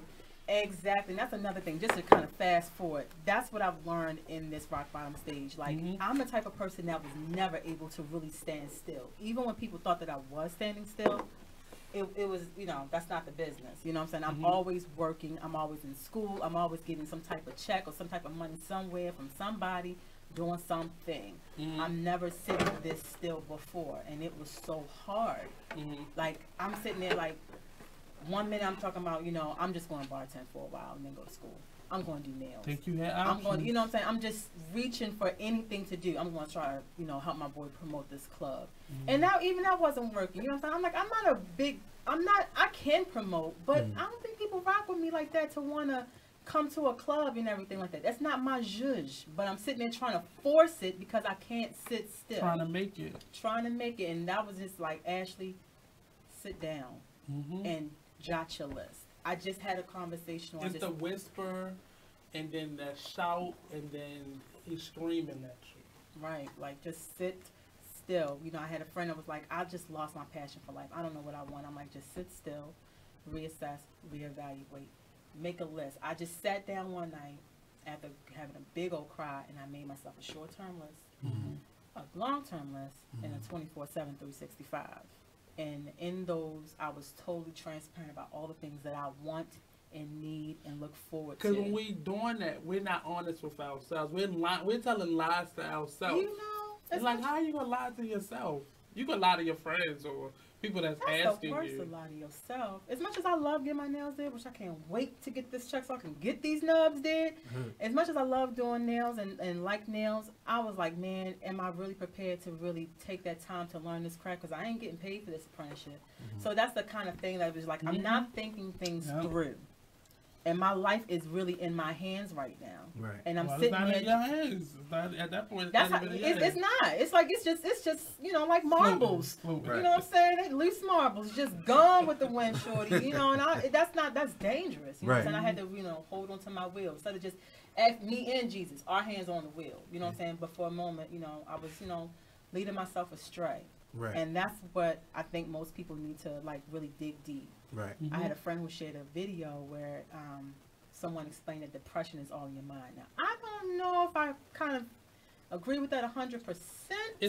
I think that's where it starts, and you manifest it to into reality. To your reality. You know, right. Speaking into the universe, you bring it to the universe. It's going to show forth. You know, the moment you live in it, yeah, and you get comfortable in it, absolutely, then it starts to manifest itself in bills piling up and debt and all those things. So that was like the biggest thing that I had to realize. Like I never knew that until like I was talking with my sister, and she was like, Ashley, when you're down, you drown in the down. You know what I'm saying? And he's like, you got to stop doing that. Right. You know, so that's what I've learned. So finally, I just made that list of all the things that I wanted. You know, somebody that I, you know, a friend of mine used to say, we all need something to look forward to. And, you know, you can just kind of go on from there. So I made myself a whole long list of things to look forward to. And now I have the yearning now to live a zestful life again. Because before it was just like, my zestful life or my definition of a zestful life is just going with the flow. You can't always go with the flow. Go with what you know. Go with what you love. Go with what you need. And it's that thing that you least expect that's going to get you through. And it's normally your passion. Right. But it's something you stay connected to, or something that stays connected to you that you overlook because you don't really see it as a life net, a safety net. And that's what happened. So, Mr. Damonn. Sometimes I just, I've been... not the actor. I've just been reevaluating a lot of things, you know, in my life personally. And, you know, just by looking at my life, sometimes, you know, we hold our own self up from our own blessings. You know what I'm saying? By procrastinating or whatever we do that's not pertaining towards what we're supposed to do. Absolutely. So I'm just learning to pretty much clear everything, take things at a time. Like you said, pretty much like write stuff out so you can pretty much have an agenda of what you want to do and what needs to be done. You know, what's my necessities and what's my priorities. And we'll just like things like my wants and my needs. Well, most I'm going for the needs first, then what needs to be done right now in order so I can get to the wants later. But I've just been doing that, and I've also just, you know, started speaking things out into the universe. Like it's like I was reading The Alchemist with Paulo Coelho. And, you know, you gotta speak things out so it can manifest in itself. So you can manifest in it. And that's pretty much what I've been doing, is just like really just clearing my mind, just like condensing my circle and just actually looking at the bigger picture of things, of what's going on and what do I need to do in my life so I can get to the next level, so I can get to the next step. And that's pretty much what I've been doing. You're not getting out that easy. It wasn't 30 seconds at the end of your story. And like, you know, I've been just you know, just learning some stuff like, you know, fifth dimension bias your mind, open your mind, open your pineal gland, however you want to see it. But, you know, it's just getting all the trash and junk out my life, you know, just sweeping in front of me, like getting on. Yeah, absolutely. Sometimes falling back, you know, helps you get 10 steps forward, you know what I mean? So let's fall back a little bit while we go to this next commercial break, and we'll be right back here on the Artist Exchange Radio Show, only on BeExposedRadio.com. Oh, yeah.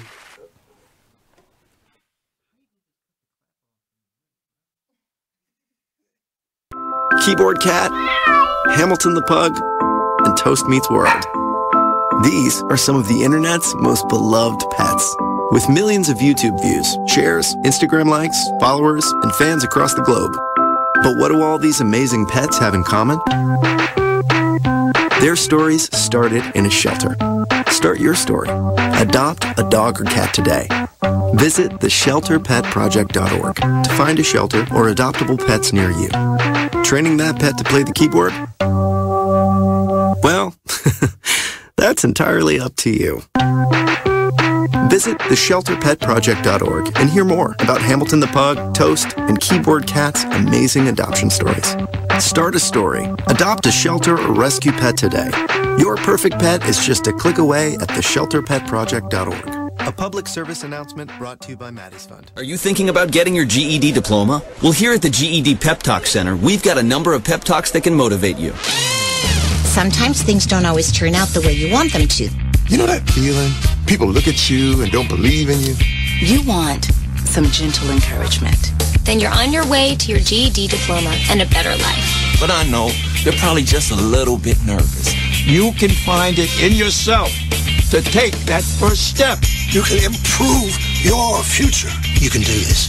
I know you can. You need to start pushing yourself. Now get your game face on and take the first step towards a better life. Hurry up! Don't make me repeat myself. Whatever level of motivation you need to get your GED diploma, we've got a pep talk that's right for you. Call 1-877-38-YOUR-GED or visit yourged.org for your pep talk and find free GED classes in your area. GED is a registered trademark of the American Council on Education. Brought to you by Dollar General Literacy Foundation and the Ad Council. Time for flashback.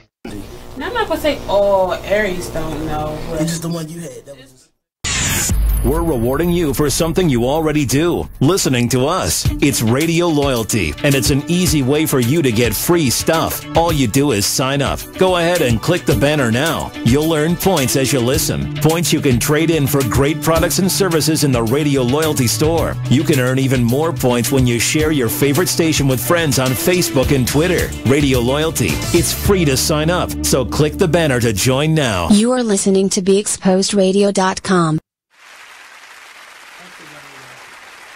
Welcome back to the Artist Exchange Radio Show here live only on BeExposedRadio.com. It's me, your host, Nate, with my co-host, HullyWood. Hey, what's happening out there on this beautiful Friday, lovely night? You're so wet. So, you know, what's going on, y'all? And we have Ashley joining us. Yeah, baby. So that today's conversation, like the rest of this year, like our theme for the year is, let's go get it. And every show I want to give you a little bit of this motivation. And actually the topic for today was New Year Fresh Start Part 2, because that was actually our very first topic for the new year. But I had to get back to my basics. Right. And you cannot put yourself in a space where you're not comfortable. And you start living in that discomfort as if that's the norm, and you create that to be the norm for your life. Right. And you have to be serious about what you want, and you have to be focused on the things that you want and not let anybody or anything take you off that path.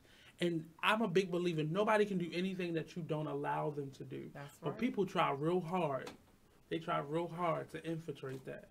And there are new changes here at the Artist Exchange. There are new changes with me personally. There are new changes just in life, because I think a lot of people are starting to get it. I have to be happy first. Right. And if I'm not happy, and none of us will be happy in this room, because a miserable person will bring down the morale. And I found myself the last couple months of last year in my head a lot. And that doesn't look good on me, because then that makes me look like I'm bad or depressed. Mad or depressed. And it's really not. I'm just in my head and making the decisions, because I don't ever want to be at a rock bottom place again. Right. Now, it can happen to you more than once. I agree with you. Oh, yeah. But I think some of the things that we think is hitting rock bottom, if you still got an out, it's not. And I've been a person that has been really blessed in my life. Days where I was like, man, I don't have a dime to my name.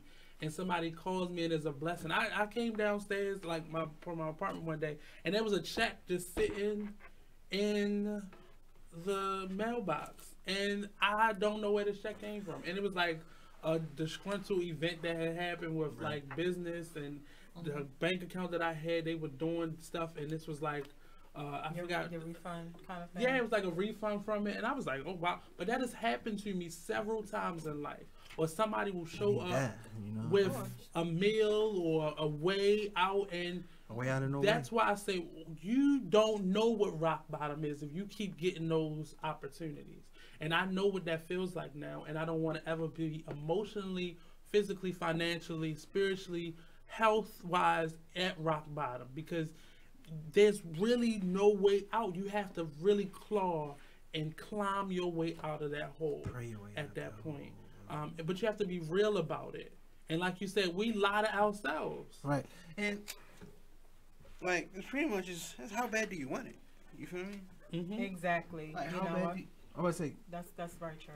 Like Eric Thomas, he was talking about it was a guy who wanted to be successful as bad as this one person did, and he was talking about the guy asked him to come out to the ocean and whatnot, and once he got all the way out to the ocean, he got like to his shoulders and whatnot. The guy started to push him under the water, and the guy started fighting, trying to get above the water so he could breathe. And the guy came up for breath, and he came up for breath. He pushed him back down to the water again, and the guy was sitting there breathing like, man, what are you, like, he was sitting there fighting, trying to come above the water. So when he came above the water, he's like, yo, man, like, he pretty much, I'm paraphrasing just in my terms. He was like, well, what are you doing? He said, pretty much, you gotta want it as bad as you want to breathe. You know what I'm saying? If you're not going to chase what you want in this life, or if you do hit rock bottom and you don't and you don't want it as bad as you want to breathe just to get out or just to make it, then you're really not going to go nowhere, because you're not going to really put the effort in there, because it's not. You really touched on something with me. I definitely agree. Some of that comes with pride. I speak that with experience. Ego.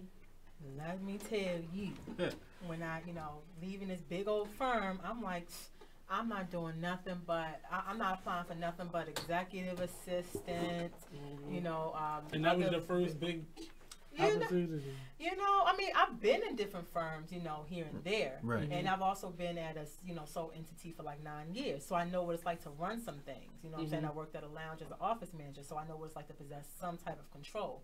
So I'm like, I'm too good for a temp job.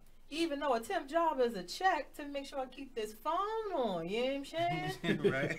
But I slept on this little long wig and thought I was Cher, baby. I thought I was too good for that type of stuff. But God, really like humbled me. Right. And came through the clutch. My best friend put me on with a recruiter.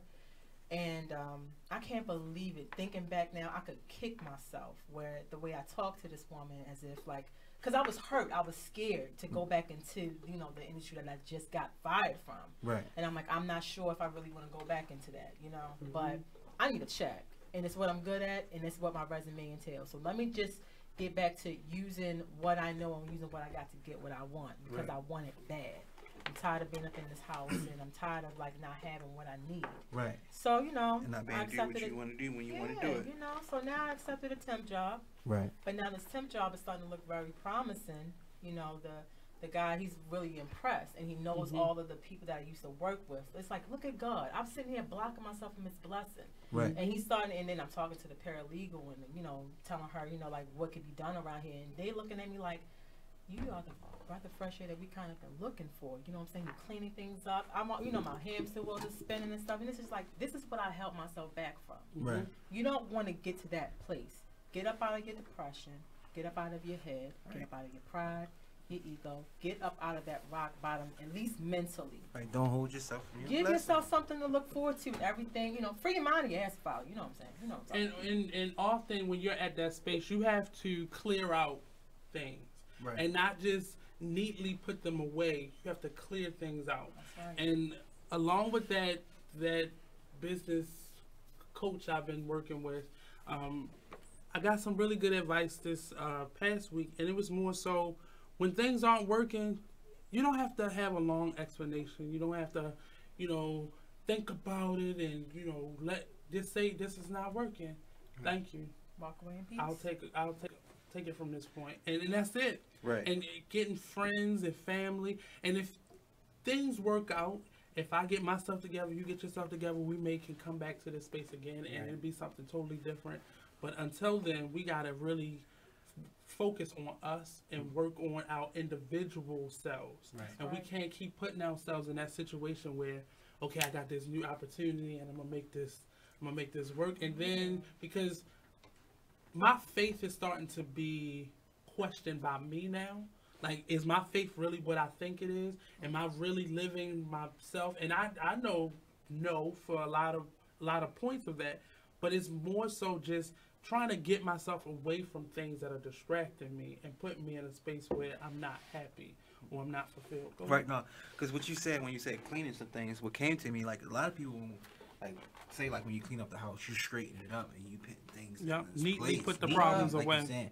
But we really not technically looking at what's right there. Like, does this really need to be there? No, this can go out. This can be thrown away. Like, all right, like you said, depression. All right, man, I see depression. No, I don't need to put that in the shelf or put it in the middle. I need to go ahead and throw that out. Let me go ahead and throw that anxiety out. Let me go ahead and throw the slowfulness out or whatnot. You know what I'm saying? Let me go ahead and replace that with this. Let me replace that with this. You know what I'm saying? And actually, you're going to be stacking positivity, and you're going to be stacking greatness onto it, because you're actually pretty much you're just getting that junk and that gunk out, all that stuff that's been clogging you up and that's been holding you back. And so by doing that, you know what I'm saying, you can look for it. Stop enabling the chaotic order. Yada order. And that's another point for me in this moment, because so today's show, I didn't really promote today's show. I didn't really, because I was in my own. I'm not good with having an attitude, because in order to have an effective attitude, you have to be mad. I don't know how to stay mad. I don't know how to stay angry, I don't know how. As soon as I breathe, it's gone. I can learn Yawn, and it's gone. Right. But what happens is, the issue is still there. It's still living there. Right. And nothing is being resolved. So I learned to deal with it. So I live with it. Right. So it's that piece of furniture you find on the side of the road, and you're like, I don't really need this. It's causing, the bugs are starting to come out. It's really causing other problems.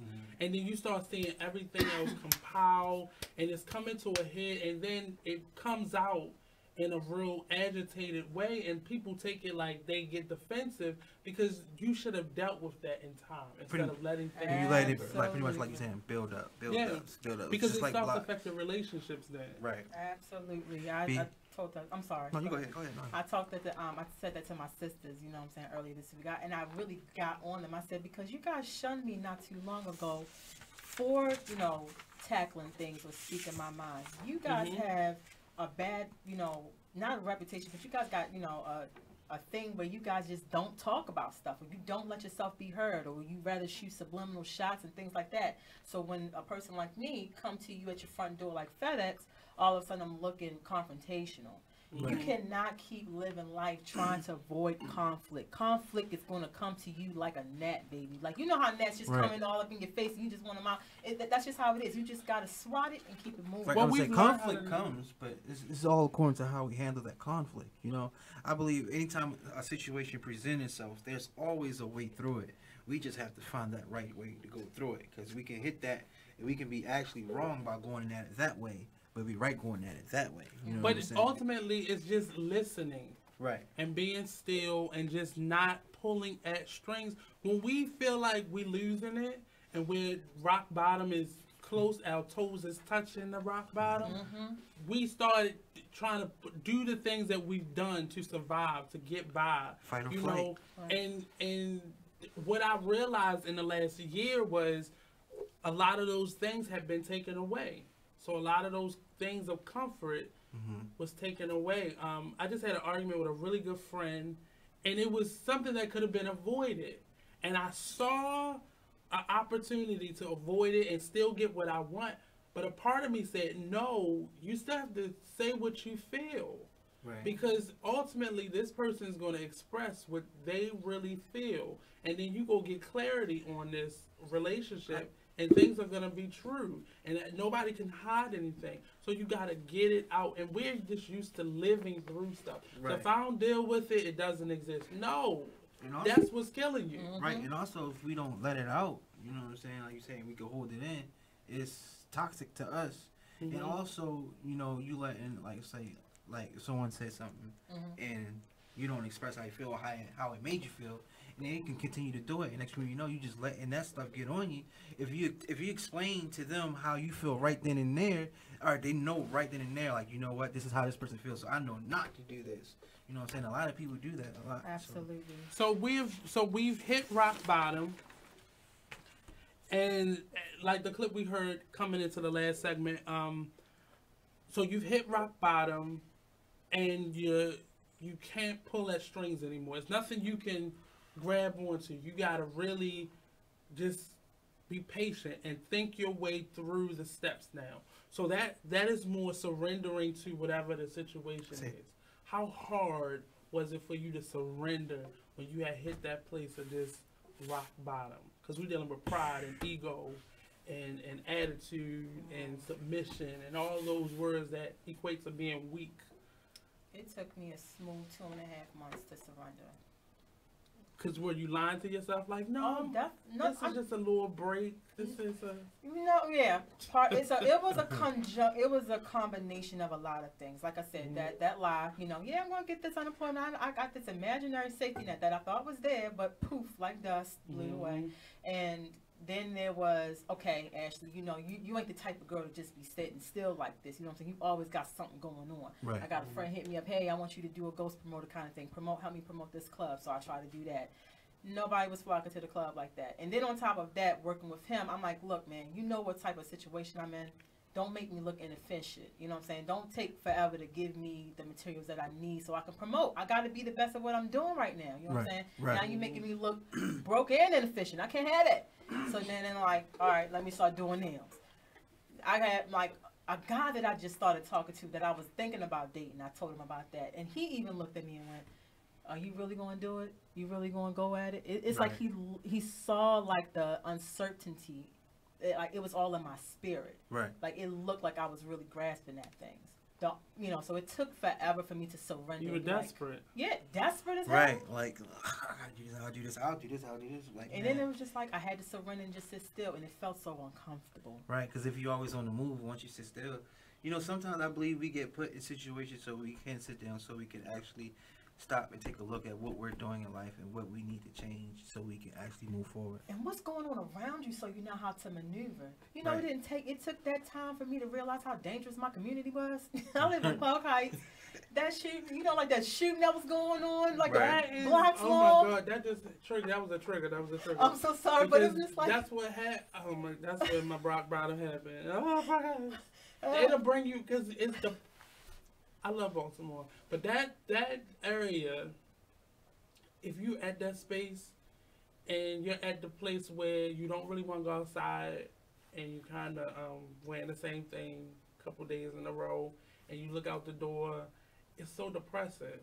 It doesn't, because it's boarded up houses and it's people just standing out there and it just feel like nothing is happening. Right. So you feel like nothing's happening in here, nothing's happening out there. Right. I'm just trying to wake up. I hate Baltimore. Ain't nothing here. No like I just want to wake up one morning and feel good. And you can't, like, you know, they looking shots while you frying your eggs. It's like, damn, you know, like, where can I snatch? Where can some happiness come in and make me, you know, help me? And I'm laughing to myself right now because in that space, a couple things happened to me. One of my best friends got married, so I was able to get away for a couple days and help her with that and get away. And it was just something pretty to look at those couple days. Right. And I still had like creative things where every now and again I could get away. And the same best friend, she had got a hotel room for a family member, and it just didn't, you know, they ended up not needing it, and it was for a whole week. And I sit down at the Hotel Monaco, right down the street, and I was sitting in there, and I swear to God, like, I didn't even look at the window. The curtains were shut, and it wasn't even depressing. I just told myself, I'm gonna just be in this room, And in my mind, I was just somewhere else. Right. I would go out, go to the market up the street, bring the food back in, and just like exist. And I felt like for a moment I was out of it. And then in that moment, after that, I was like, I came back and was like, shit, I'm still looking at the same Righteoustown Road. That's right. And I started going to the park. I started going to the park, and it became a way to get away. And I ended up walking past the zoo a lot of times. I'm like, oh, I can work at the zoo. Found out I had a friend that worked at the zoo, and I worked at the zoo, and it just took me, and going to work every day just took me out of that space. And that's how I actually was able to crawl out of that hole. And we're going to come back to this conversation. We got one more segment, and we'll be right back here on the Artist Exchange Radio Show, only on BeExposedRadio.com. Oh, yeah.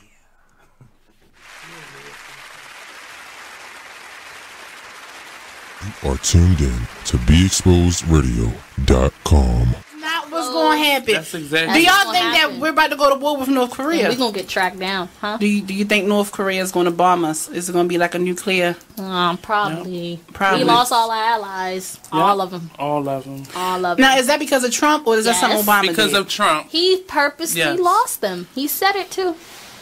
He doesn't want to. All the people that don't like us now, there are nice pictures of Obama meeting with them. She said, also look at his past campaign. Most of his endorsements were from the Klan. Y'all about to assassinate me. My phone, my hair keeps getting tangled up in this thing. But I have read this plenty of different times that the Klan, oh my God, y'all about to yell at me so bad. But just tell me if I'm wrong or right. Did they or did they not endorse Obama also? No, they did not. Was that a rumor that I heard? Yes, it I was. swear in my life I have heard that the Klan has endorsed Obama. I'm dead serious, yo. Like, You better be careful leaving Can somebody out of here. Google that for me? I'm dead serious. No. Like, I read somewhere. I think it was like when he ran back in You want to meet his parents? 2008. These are his parents. Says who? Crystal Renee Radio The Artist Show. Exchange Radio Show every Friday 7 p.m. to 9 p.m. every Saturday 12 p.m. to 2 p.m. Real artist, real talk, real live on BeExposedRadio.com. I was meeting with a friend yesterday, and I've gotten to the point where don't ask me a question because the truth is going to come out. Exactly. Just don't do it. If you ain't looking for the truth, don't come to me. Don't do it because I can't hold my tongue. And she wants to be this stylist, boutique, but you're not doing anything in that nature. And I can't take you seriously if you're not doing those things. And I understood why people didn't take me seriously because I found myself in somebody else's lane. I was good at what I was doing and what I wanted to be, but I wasn't doing it for me. So how can I ask you to take me seriously if I'm living in somebody else's shoes? And nobody can do what you do, and I think that's You are listening to BeExposedRadio.com.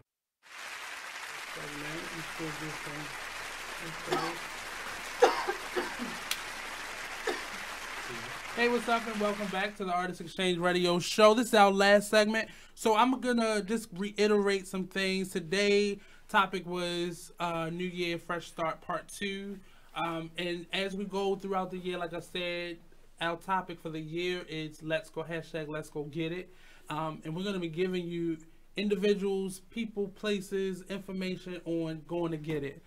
We have an individual coming in that's gonna give us a grant workshop. We have a lot of artists coming in, a couple community talks that we're going to have, like the one on next Friday where we're going to the Art of Truth talk series.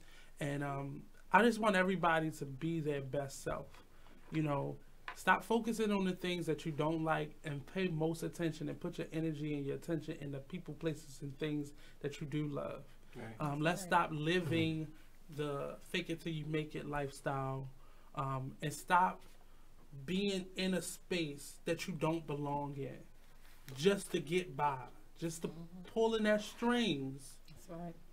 You know, because right before you, like in the midst of hitting rock bottom, you don't know that that's where you're at first. And what happens is a lot of the things that you were doing, you're still connected to them. So they haven't been taken out of your grasp yet, because whoever your higher power is giving you that opportunity to make amends to some things. And then the moment you start showing signs of not doing that, then you start getting all the possibilities stripped from you. Totally agree. So you're still attached to things. So focus in on what you want. Take that moment if you are at rock bottom, if you fear that you will be, or if you're just in some winter blues right now. Take this opportunity to just get you together. Right. I'm saying invest in yourself. You know what I'm saying? Get to know you. Because a lot of people know more about other people than they know about themselves.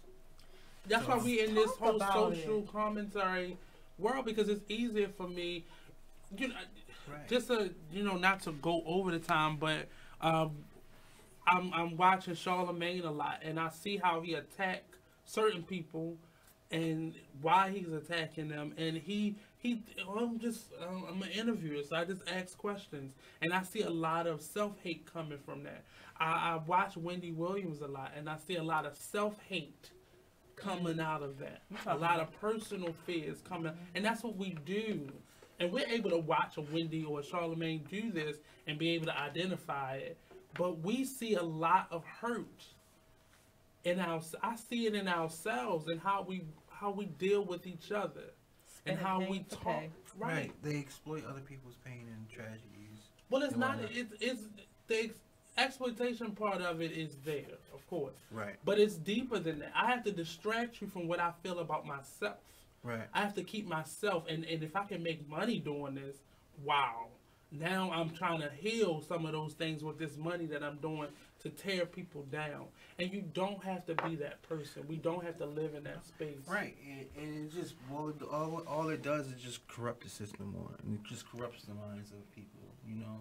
And if there was more building up in this world, then if there was more building up as much as it is this negativity or people tearing things down, it would be, everything would change dramatically. You know, it would be, you would see more people come out to want to do more, or people, or the community coming together, or not as much killing because there's more upbringing than actually. But I can't love if I don't know what that feels like. Right. If I've never been shown the pathway to that. Then I believe the circle, we would have to change to pretty much the circle you're around on, your environment personally, so you can feel it.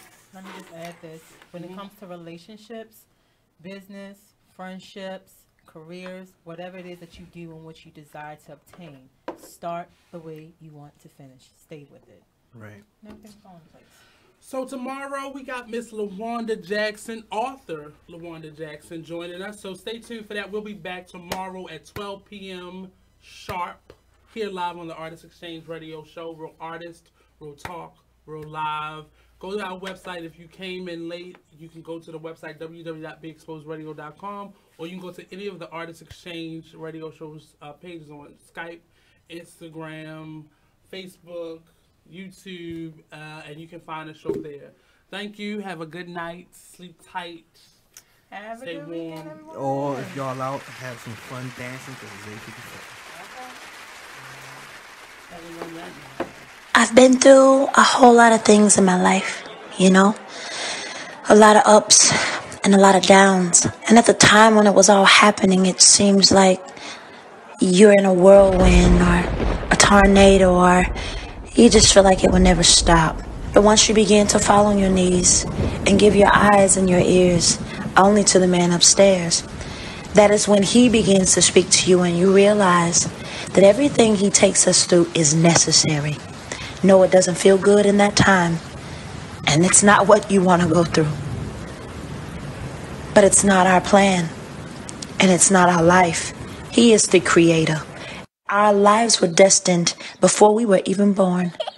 So he takes us through things and allows us to see things, hear things, because it's all necessary, necessary, necessary, necessary.